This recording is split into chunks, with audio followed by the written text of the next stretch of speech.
Hello guys, welcome back to this channel. In this today's tutorial, I'm going to show you how we can activate double tap to turn on the screen and double tap to turn off the screen on Android phone, especially on Samsung Galaxy phone.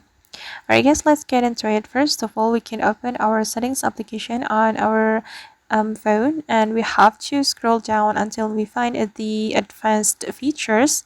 Click on this advanced features, and here you can select motions and gestures, and here you can activate the double tap to turn on the screen and double tap to turn off the screen feature on your phone. You just need to click on this toggle button to activate them.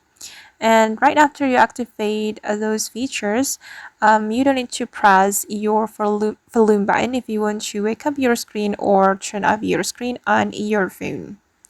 Alright guys, and that's how we can activate double tap to turn on and turn off the screen on our Android phone. I hope this tutorial will be useful for you. Thank you so much for watching. And if you found this tutorial useful, don't forget to hit the like button, leave your comments, and also subscribe to this channel. See you in the next video.